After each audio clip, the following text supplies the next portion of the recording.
Amigos, bienvenidos nuevamente a este programa Me Gustaría Saber. Soy David Salazar y estoy agradecido con el Señor que nos permite compartir este programa con ustedes. Un programa que estoy seguro es uno de sus favoritos y también aquí en Zoom TV uno de los nuestros porque podemos contestar sus preguntas. Pueden enviar sus preguntas a tv@zoomtv.org. Ahí en la pantalla lo tienen, a tv@zoomtv.org. Conmigo en esta ocasión tengo al pastor Esteban Bor, a mi izquierda, presidente de Secret and Seal. Pastor, bienvenido. Gracias, David. Es un placer estar aquí contigo y con Daniel. Qué placer, pastor, tenerlo acá. Usted casi siempre está de viaje, así que es una bendición contar con usted cuando puede en su tiempo y su agenda tan apretada estar con nosotros. A mi mano derecha tengo al pastor Daniel Miranda. Pastor, bienvenido. Un placer tenerte nuevamente aquí en este programa. Gracias. Igualmente es un placer para mí poder estar aquí con ustedes. Qué placer tenerlos. Bueno, vamos a comenzar este programa de preguntas y vamos a pedir la bendición de Dios. Pastor Miranda, si nos diriges en oración. Oremos, querido Señor y Padre bueno, a esta hora nos disponemos a estudiar tu palabra, a responder estas preguntas y pedimos que tu Santo Espíritu guíe nuestras mentes y las mentes de aquellos que también nos escuchan. Amén. En el nombre de Jesús lo pedimos. Amén. Amén. Amén. Como siempre tenemos preguntas muy interesantes y una de estas nos viene desde México, nuestro amigo Antonio Vázquez. Y él hace la pregunta acerca de los siguientes versículos. Dice allí, me gustaría saber qué se refiere con que Jesús es el primogénito de los muertos, de acuerdo a Apocalipsis 1:5 y Colosenses 1:18. Él dice, está relacionada a la interpretación de que Jesús es el primogénito de la creación. Soy adventista y creo que Jesús es Dios, pero me surgió esta pregunta. Y queremos pues en esta ocasión comenzar tal vez leyendo el capítulo, la primera parte en Apocalipsis 1, versículo 5. Y voy a leerlo y voy a pedir luego que mis colegas aquí presentes puedan contestar la pregunta. Dice allí, y de Jesucristo, el testigo fiel, el primogénito de los muertos y príncipe de los reyes de la tierra, al que nos amó y nos lavó de nuestros pecados con su propia sangre. Es así como vemos que esta expresión, primogénito de los muertos, lo dice Jesús de sí mismo. Pero cuéntanos, Pastor David, Pastor Bor, Pastor Daniel, cuéntanos cómo podemos contestar esa pregunta para que nuestro amigo no tenga esta confusión o esta inquietud acerca de, ¿significa que Jesús fue creado por este concepto de primogénito? Bueno, para entender Apocalipsis 1:5 hay que ir a Colosenses 1:18. En realidad toda la sección aquí, el argumento comienza en el versículo 15. Así que vamos a leer desde allí para poder entender qué es esto del primogénito de los muertos. En el versículo 15 leemos, nos dice, Él es la imagen del Dios invisible, el primogénito de toda la creación. Porque en Él fueron creadas, y aquí nos explica por qué Él es el primogénito de toda la creación, porque en Él fueron creadas todas las cosas, las que hay en los cielos, las que hay en la tierra, visibles e invisibles, sean tronos, dominios, sean principados, sean potestades, todo fue creado por Él, por medio de Él y para Él. Y Él es antes de todas las cosas y todas las cosas en Él subsisten. Entonces, palabras claves, por Él fueron creadas todas. Luego dice, Él es antes de todas las cosas, por Él subsisten. Y número 4, versículo 18, Él es la cabeza del cuerpo, que es la iglesia. Él es el principio, el primogénito de entre los muertos. Ahí está la quinta razón, Él es el primogénito entre los muertos, para que en todo tenga la preeminencia, la palabra más importante allí. Preeminencia. Entonces, primogénito, prototokos, estamos hablando, o monogénesis, no, aquí es prototokos, creo. Sí. Prototokos puede significar dos cosas, el primero en número o el más importante. Por supuesto. Y en el contexto claramente aquí no se está refiriendo en cuanto a un orden, sino que está refiriéndose más bien en cuanto a importancia. Porque si lo tomáramos, de hecho la expresión primogénito de toda la creación se explica con la expresión primogénito entre los muertos. Si nosotros lo tomamos como literal, el primogénito, el primer hijo, entonces no tendría sentido la expresión primogénito de los muertos porque hubo al menos 7 personas antes de Jesús que resucitaron en el Antiguo Testamento. O sea que él en orden no fue el primero que resucitó. Claro.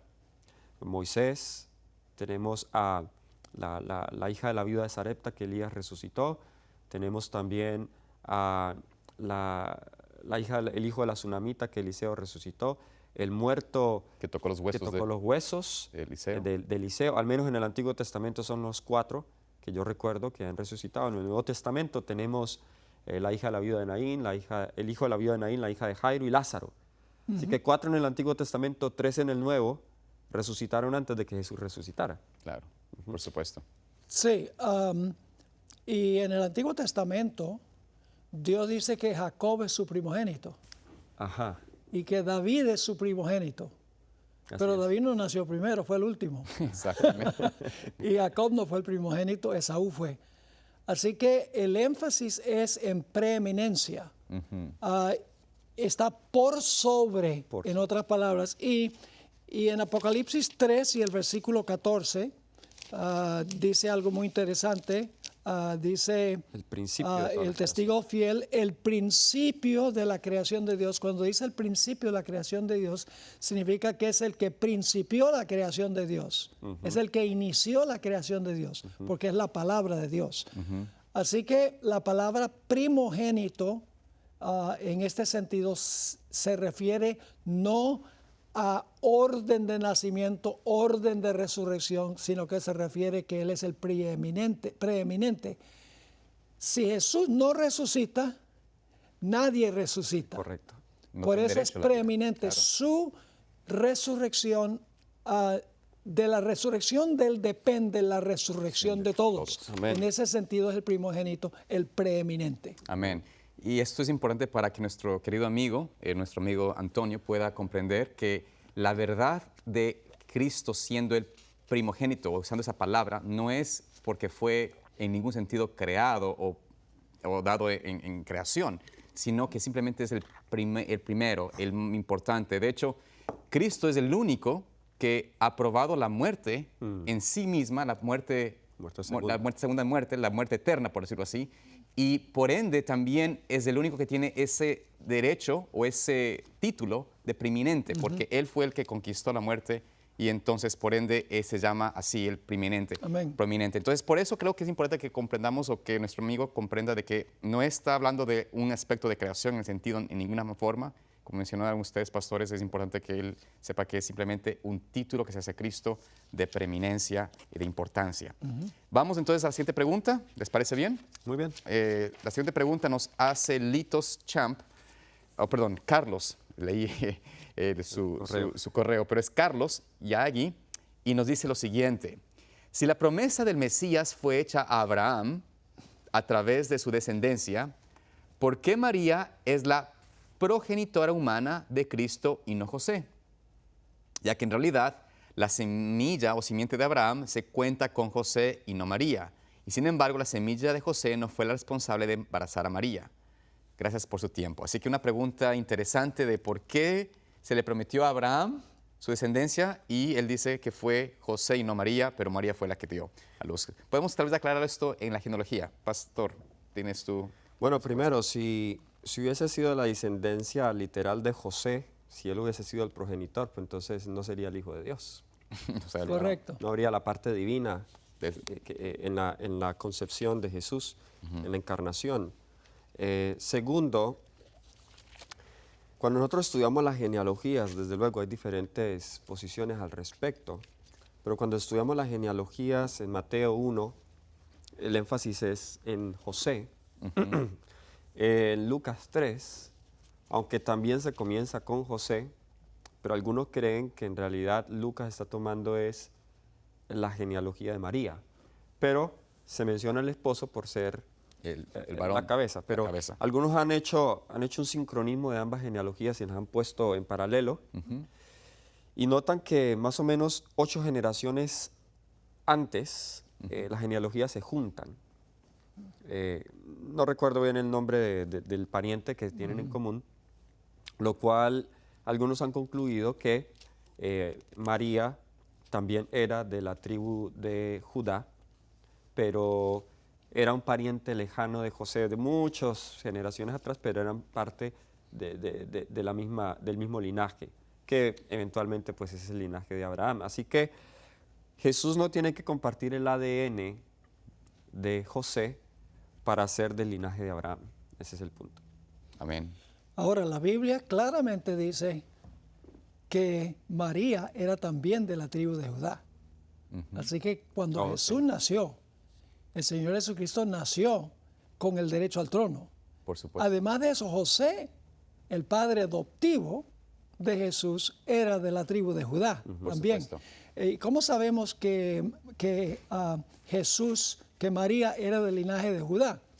Porque en Romanos 1 dice en el versículo, leyendo desde el versículo 1, Pablo, siervo de Jesucristo, llamado a ser apóstol, apartado para el evangelio de Dios, que él había prometido antes por sus profetas en las Santas Escrituras, acerca de su Hijo, nuestro Señor Jesucristo, que era del linaje de David según la carne, O sea, desde del lado humano. del lado humano. Así es. Es Exactamente. decir, María era también Linaje de David. del linaje de David. Amén. Muy buen punto. Muy buen punto. Y creo que esta respuesta aclara la inquietud de nuestro querido amigo Carlos. Cristo fue hijo de Abraham, o de David, hijo de Abraham, y por ende del linaje. Y inclusive termina, no me gusta cómo termina la genealogía hijo de Dios, ¿no? Hablando hasta llegando hasta Adán. Y en el Espíritu Profecía, en el Deseado de todas las gentes, la hermana White dice que María era del linaje de David. De David. Por eso también cuando hubo ese censo, tuvieron que ambos ir a Belén.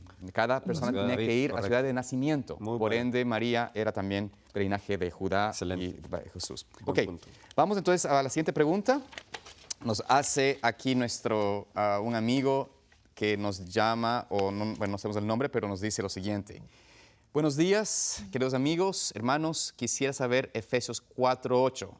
¿Cuál es la cautividad que llevó cautiva nuestro Señor al cielo?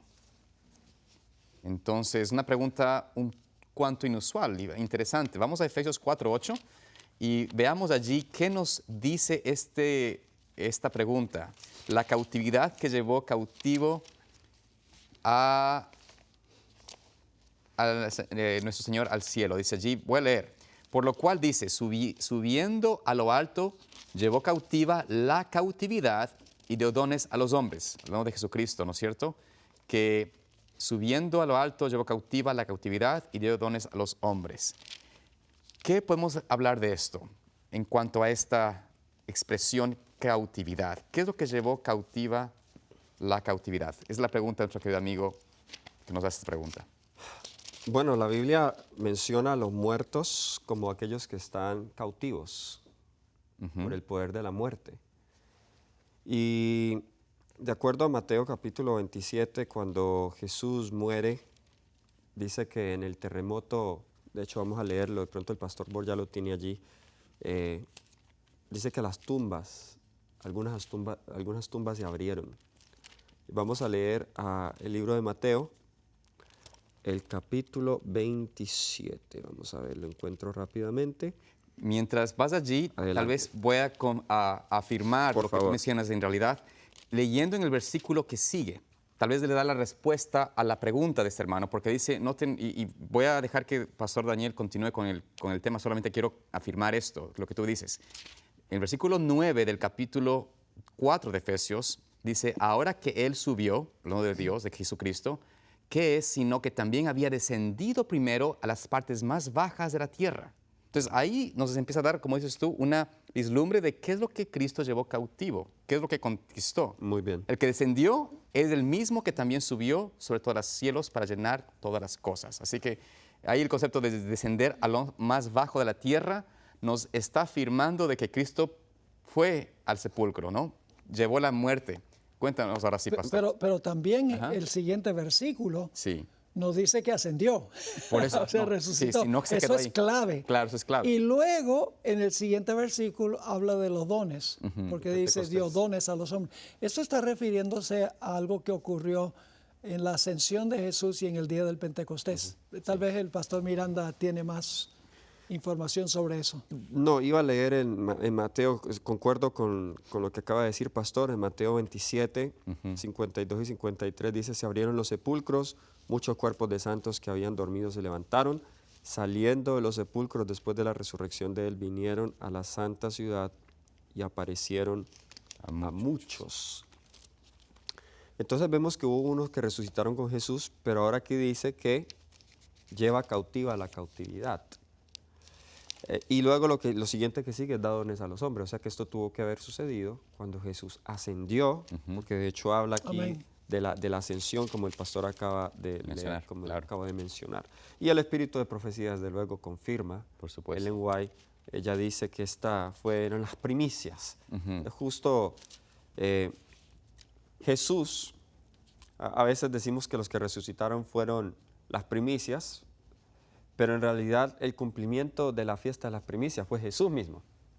Porque en el día en que se cumplía las primicias, Jesús aparece ante el Padre, Él regresa al mismo día y se encuentra con los discípulos, pero 40 días después Él asciende al Padre. Y es ahí cuando estos cautivos van con Jesús. Amén. Amén. Y los dones que da a los hombres son primeramente apóstoles, profetas, etcétera, que vienen inmediatamente después del capítulo 4 y el versículo 8. Ahora, la Biblia sí se refiere a los muertos o los que tienen temor a la muerte como cautivos.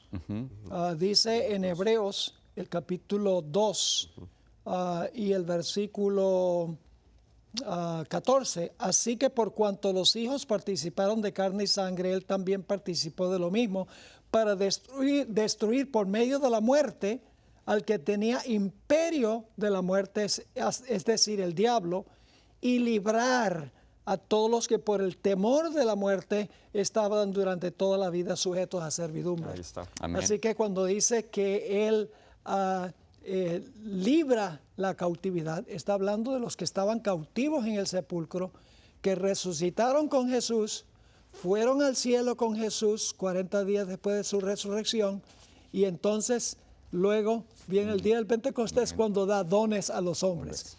Y dicho ese paso, si tuviéramos el tiempo, podríamos ir al Salmo 68, de donde viene esta cita del apóstol Pablo, pero tendríamos que tomar un programa completo para hacer un exégesis del Salmo 68. Pero quiero animar a los que están viendo que vayan al Salmo 68, estudienlo con cuidado, porque ahí está la descripción del movimiento de Jesús al santuario, que no se encuentra directamente en Efesios, pero cuando uno estudia el Salmo 68 tiene el contexto de lo que está en Efesios 4:8. Quizás, pastor, solamente el versículo 18 del Salmo 68, que creo que sería bueno como para terminar y confirmar lo que usted acaba de decir. Dice allí, subiste a lo alto, cautivaste la cautividad, tomaste dones para los hombres y también para los rebeldes, para que habite entre ellos Jehová Dios. Es decir, el proceso de Cristo de llevar, ¿no es cierto?, cautividad, llevar cautivos a cautividad era para poder otorgar, justamente, tener el derecho a otorgar los dones a cada uno, a sus hijos, a sus discípulos, a los que recibieron los dones proféticos y de espíritu en realidad, ¿no? Pero todo esto será posible y es posible también a nosotros recibir en este tiempo. Cristo nos otorga esos dones espirituales que Él desea que tengamos. Vamos entonces a continuar. Sí, las siguientes preguntas, Sí. Samuel Can y Daniel Quevedo, son exactamente la misma. Perfecto. Así que en esta respuesta Contestamos dos. contestamos Así nos dos. gusta. Así que hermano Daniel y hermano Samuel, no estamos ignorando sus preguntas, solo que es exactamente La misma. pregunta que, Muy bien. que se ha hecho. Dos por el precio de uno. Entonces, el hermano Samuel y Daniel nos preguntan, dice la Biblia en Mateo 27, 51 al 53, que cuando Jesús resucitó muchos cuerpos de los santos, que tú ya hablaste, pastor, sobre esto, que habían dormido, se levantaron y salieron de los sepulcros. ¿Qué pasó con estos santos resucitados? Una buena pregunta, ¿no? ¿Hay algo que nos indique quiénes fueron y ellos ascendieron al cielo junto con Jesús? ¿Están ya en el paraíso? La respuesta se agradece desde ya. Así que vamos a Ahora, contestar. hubo algo que no dijimos, y es que quienes resucitaron. En primeros escritos, la sierva del Señor dice que aquellos que habían sido mártires, o sea, los mártires del Antiguo Testamento hasta el tiempo de Jesús, desde Abel, el primer mártir, hasta el tiempo de Jesús, probablemente, no quiero conjeturar, pero probablemente Juan el Bautista, que fue el último mártir, Puede haber sido. ella dice que eran de muchas estaturas, de varios tamaños. O sea que ahí podríamos tener a Abel, tenía semejanza estatura, pero otros como Isaías, que eran más bajitos quizá, pero eran los mártires que habían muerto de la misma manera, una manera similar a Jesús. Y es interesante que en realidad la hermana White dice que eran mártires que habían sufrido desde los días de Abel hasta la época de Jesús. Y en realidad uno solo encuentra una persona en la época de Jesús Que fue en más. la Biblia que fue mártir. Fue Juan el Bautista. Y es Juan el Bautista. Por supuesto. Así que es posible, no somos categóricos en cuanto a esto, pero No es hay- no hay posible evidencia. que Claro. a Juan el Bautista no pasó mucho tiempo en el sepulcro, que estuvo entre ese grupo porque él fue mártir por causa de Jesús. Así es. Y es el único mártir que se menciona en la época de Jesús. Jesús. Ahora, no podemos saber quiénes son exactamente, nombres y cosas así, porque el Señor lo deja tal vez, pues lo deja como un misterio, para que justamente no se haya hecho de ninguno de estos hombres o mujeres quizás algo de una figura o de algún tipo de ideología de que se debe pensar en ellos o clamar a ellos, ¿no? Pero aparte de esto, algo que pregunta aquí es, ¿qué pasó con ellos después? ¿Resucitaron, se quedaron en la tierra? ¿O volvieron a morir o están en el cielo? ¿Cuál sería la respuesta más probable al respecto? Porque tampoco tenemos una evidencia al Pues, 100%. pues leímos ahí en Efesios que él llevó cautiva Exacto. la cautividad. ¿Y pueden ser esos ahí, mencionados ahí? Sí, claro. Posiblemente. O sea, él los llevó, Jesús ascendió con ellos al cielo, ellos están hoy allá con Jesús. Correcto. Y en el día del Pentecostés se ofrecían primicias también. Correcto. Así es. Por supuesto. Dios no va a darles una resurrección después de cientos de años de estar muertos, en algunos casos tal vez menos tiempo, como Juan Bautista quizás, que estamos diciendo tal vez puede ser la posibilidad, para luego ponerlos a descansar. Lo lógico era que tenían que subir con Él para ser esas primicias, ¿no?, de lo que sería el plan de redención completo de los seres humanos. Es interesante que en el día del Pentecostés se ofrecían 2 panes como primicias con levadura, Interesante, ¿no? mientras que en la Pascua era pan sin levadura. Y me gusta pensar, analizando este asunto, Claro. que los 2 panes con levadura, uno de ellos representa un grupo de muertos que resucitaron y el otro grupo representa las primicias de los bautismos en el día del Pentecostés, que fueron 3,000 los que se bautizaron, fueron las primicias de la iglesia cristiana. Amén. ¿Y por qué leudado? Por la sencilla razón de que el apóstol Pablo dice que el pan representa a la iglesia. Dice, vosotros sois el pan. ¿Y qué pasó a partir del día del Pentecostés? La levadura también puede representar al Espíritu Santo, Santo, por que se supuesto. coloca en la iglesia. Así ¿Y es. qué pasa cuando el Espíritu Santo está en la iglesia? La iglesia crece. Así que por eso es que los panes eran leudados en el día del Pentecostés, porque el énfasis es que cuando el Espíritu Santo está dentro de la iglesia crece fenomenalmente como el pan cuando uno le pone levadura. Amén, amén. Qué linda ilustración y creemos que el Señor va a poder enseñarnos aún mejor por qué necesitamos hoy ese poder del Espíritu Santo en la iglesia. Amén. Para que pueda crecer realmente a la estatura de Cristo. Bueno, pastores, tenemos un poquito más de tiempo para tal vez una pregunta más, que es en la página aquí de nuestro amigo Carlos Mejía. Y dice lo siguiente. Dice, en los últimos años han surgido corrientes teológicas que niegan la personalidad del Espíritu Santo, indicando que este es una manifestación de Dios y de Cristo, que es la presencia de Cristo en nuestros corazones de forma espiritual. Utilizan textos como, bueno, y mencionas ya varios textos, en Gálatas, 2 de Pedro, 1 de Pedro, y también emplean los textos del bautismo de Jesús que hacen parecer que el Espíritu Santo es solo la manifestación espiritual de Dios, con el uso intercambiable de los términos que se mencionan en otros versículos. Entonces, él pregunta si en realidad, dice, yo entiendo que la Trinidad es en realidad, que es una realidad, y hay 3 personas que conforman un solo Dios verdadero. Pero ¿cómo podría entender esos textos especialmente sobre el Espíritu Santo? Los textos en cuestión son Mateo 3, 16, 17 y Lucas 3, 21, 22. ¿Qué podemos decir al respecto de esta pregunta? Tal vez una pregunta, no sé si es que difícil de contestarla en un tiempo tan corto, pero vamos a tratar de hacerlo. La hermana White dice que hay 3 personas en el trío celestial. La última vez que vi la palabra trío en el diccionario significa 3. Además de eso, en Mateo 28, versículos 19 y 20, dice en el nombre del Padre, del Hijo y del Espíritu Santo. Si el Espíritu Santo es el Espíritu del Padre y el Hijo, entonces habría solamente 2. ¿Correcto? Correcto. Pero la Biblia dice que hay 3. Tres. Así es. Ahora, la hermana White deja muy en claro que la naturaleza del Espíritu Santo es un misterio. Exactamente qué es el Espíritu Santo, Claro. quién es el Espíritu Santo. Dice que el silencio es elocuencia. Pero podemos saber varias cosas en cuanto al Espíritu Santo. Podemos saber que es una persona. Exactamente.